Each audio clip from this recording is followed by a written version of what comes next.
Hi everyone, today I'm going to be learning how to Tunisian crochet.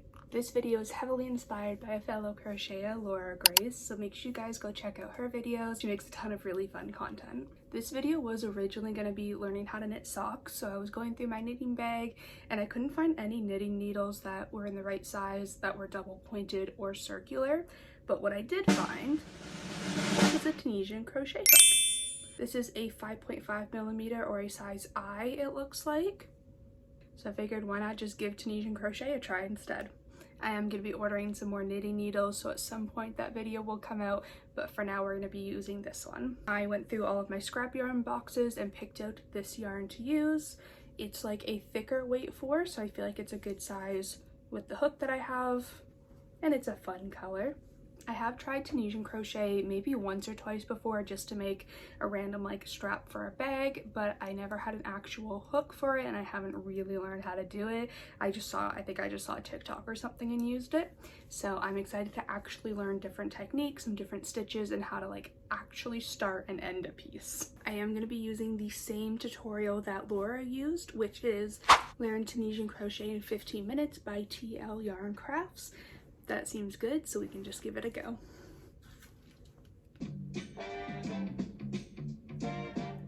Tunisian crochet is that exciting crossroads between traditional crochet and knitting. It's a really beautiful fabric. It's like traditional crochet, we're starting with a chain.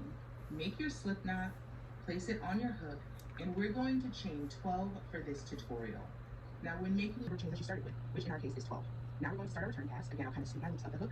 I'll yarn over and pull through one loop for chain 1. We'll always start a return pass that way, and then yarn over the hook and pull through the next 2 loops to begin working them off the hook. Yarn over, pull through 2, yarn over, pull through 2, and we'll take it with collection and any stash yarn you have on hand. I just finished off my swatch of Tunisian crochet, the simple stitch, and look at it. It was super easy. It's exactly what I remembered of just doing the forward pass and picking up each loop and then doing the second pass. I don't remember. She like just said it, but I don't remember what it is. But doing the other pass where you yarn over and pull through 1, then yarn over and pull through 2. So it's cool. I hadn't learned how to bind off yet, but it's super simple. It's just it's a slip stitch basically. So it's cool. It is curling a bit on the top and the bottom.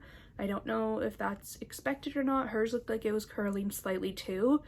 She had a lot less rows than me though, because I practiced it a little bit longer. But that is my basic one. That is the simple stitch. Now I'm gonna go to her video that has the 5 simple stitches and learn all of those and then see. That's how we create a mesh without losing any stitches. Through 2 all the way back until we have 1 loop on our hook, the previous row. Yarn over, simple stitch in the row, in the simple stitch from the row below.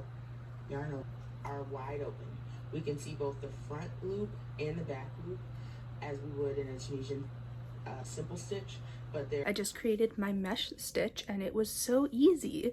Like you just yarn over, skip a spot, regular stitch, or whatever you call it, simple stitch.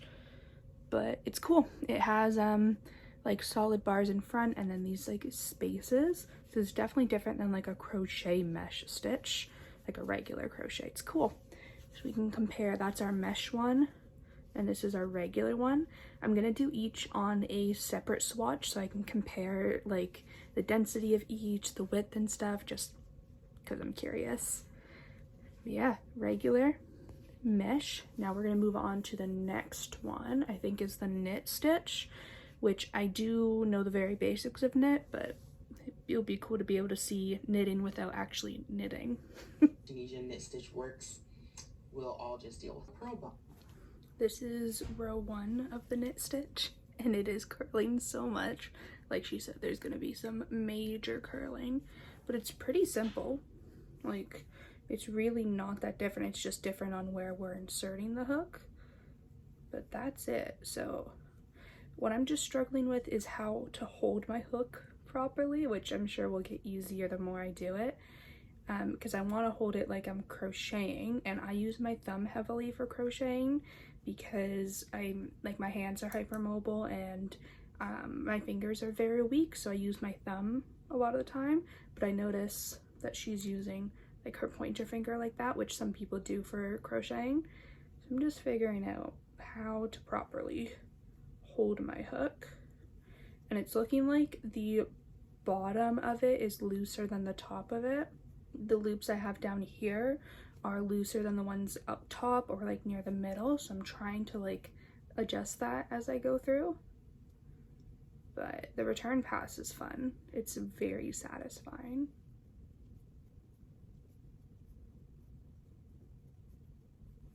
Okay, so that is 2 rows of the knit stitch.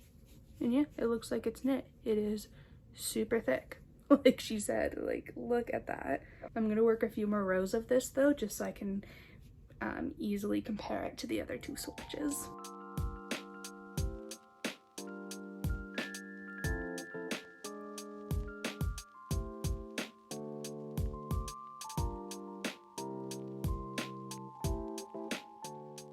Alright, here is my knit swatch.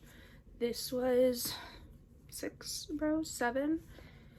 If I count the bumps on the back, I think it's 1, 2, 3, 4, 5, 6, 7 rows of knit and 1 foundation row of simple stitch. I think that's what it looks like. Lots of curling, as she said we would expect. Super cool, super duper thick. My tension I don't think was too bad. I'm trying to correct it as I go, but that's what we're looking like. Next one is the diagonal lattice stitch, I think. Also, I was trying to pull my yarn out, and this is what happened. Something went wrong when I wound this one up because it's not supposed to make a little baby when I do the center pull. But diagonal lattice stitch, I'm gonna start with a foundation row. I don't know if that's what I'm supposed to be calling it, but that's what I'm calling it because it's the foundation. But a foundation row of the simple stitch. Row. Working under the next 2 loops as 1.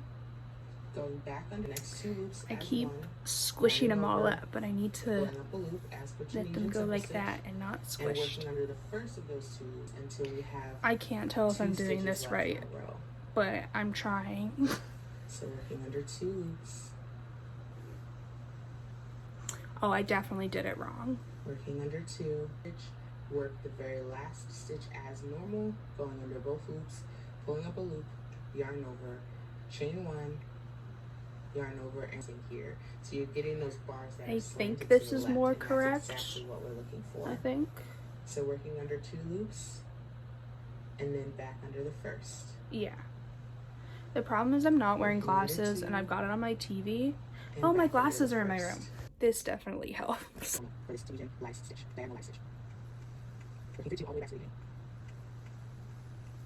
Remember, this only there's a very slight like lattice look there. Odd number of stitches, and of course you are counting the first of those. I'm assuming that I worked the last one regular, which maybe I shouldn't assume that. But my swatch is so much smaller than hers. She did like 26 and I just kept 13.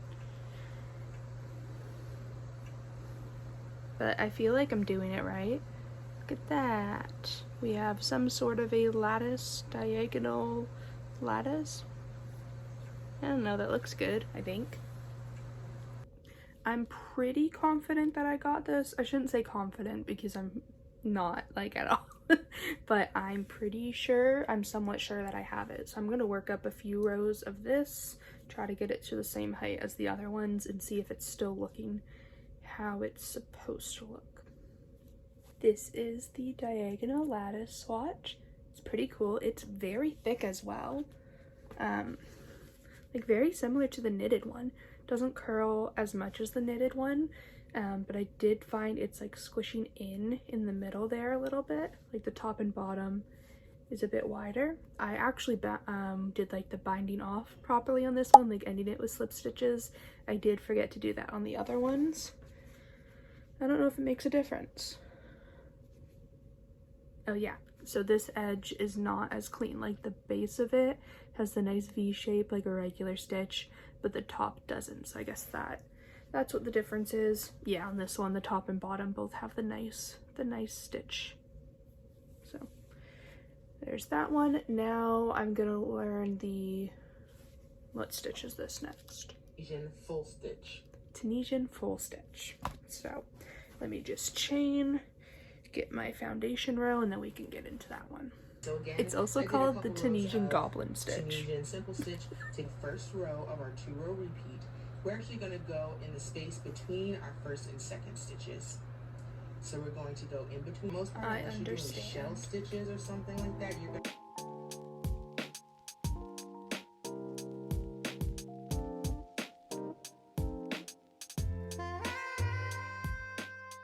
Alright, here is my swatch of the goblin stitch, also called the Tunisian full stitch, I think is what she said. And I love how this one looks. Like, it's really cool. It's still very thick, similar to the knitted one, the knit stitch, and the diagonal lattice stitch. But it doesn't curl as much as the knit one, which is cool. But it's a really cool design, the way it just kind of like goes into each other, and it was really easy to pick up, so I like this one a lot. I feel like this would be really cool with some like variegated like gradient yarn where the colors like fade into each other. Like this one is multicolor, but the whole thing is the same multicolor, if that makes sense. Like it's all the same pinks and red, but having a yarn that went like from red to orange to yellow I think would look really cool with this stitch, because it would like fade into each other kind of. I think that would be cool, but I really like this one. Now it is time for the last one. This is the Tunisian honeycomb stitch. Honeycomb this is the next. Second. You get a really great textured fabric out of this. It's a little bit different than... We're going to pull our yarn to the front. What happens, I don't understand.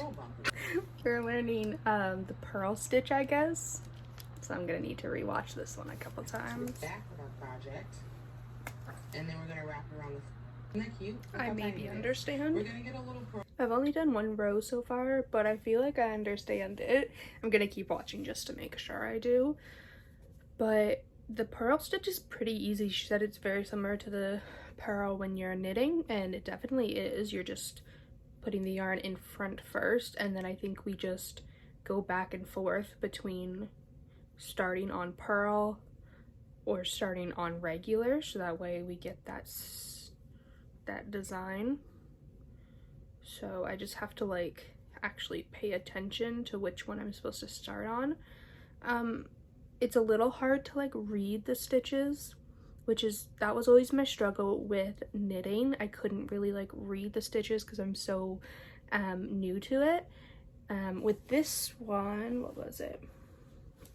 With the goblin stitch, I found it actually very easy to read the stitches, so I could easily tell which repeat I was on if I need to start in the first or the second one.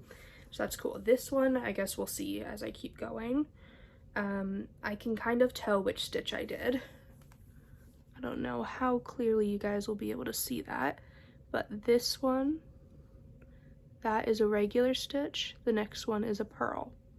There was like an extra bump, so I can kind of see that, which is cool. I enjoy being able to like read stitches the same way I can with just regular crochet. Regular crochet, I'm so used to it. I know I can easily read all the stitches, but this will be a little bit more complicated. I have the right amount of stitches. It looks good. I feel like I'm doing it right.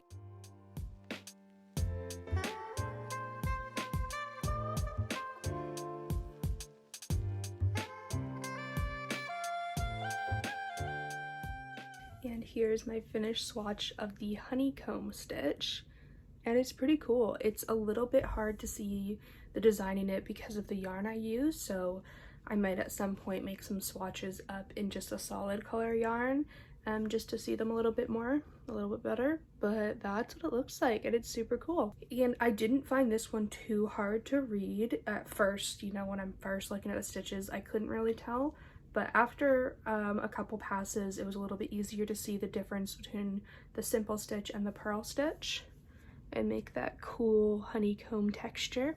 And that's all 5 stitches. So we learned the regular Tunisian, then we learned the mesh stitch, which is definitely the lightest one out of all of them. Then the knit stitch, the absolute thickest and heaviest one. Then the diagonal lattice, which is very cool as well, kind of similar to the honeycomb. Then the goblin stitch, which I think is my favorite out of all of them. And then the honeycomb that we just learned. And this one I feel like curled up the least out of all of them. The rest of them are all very curled, like a little taco or something. Other than the mesh one, the mesh didn't curl much. But out of the thick ones, this one definitely curled the least. And all of this was way easier than I thought it was gonna be. The next thing I'll have to learn for sure is like increases and decreases, but that is for another time. I would love to make an actual project with this, so I'm thinking I'll do a part 2 to this video and make an actual project. Tony has other videos. I think she has one on making a Tunisian stitch headband, so maybe that'll be the next project we do, or if that'll be the first project we do instead of a bunch of little swatches. But yeah, I hope you guys enjoyed learning Tunisian crochet with me. Again, this video is fully inspired by Laura Grace, so if you haven't, make sure you go and check out her profile and check out her recent video on learning Tunisian crochet. If you guys enjoyed this video, don't forget to like it, share it, and make sure you subscribe to my channel as I post new videos every week and sometimes twice. As of today, when I'm filming this, today is May 16th, so as of today, I've just hit 1,000 subscribers, which is crazy. Thank you guys so much for that. I really appreciate every single one of you guys. So again, thank you guys so much for watching, and hopefully I will see you guys next week. Bye!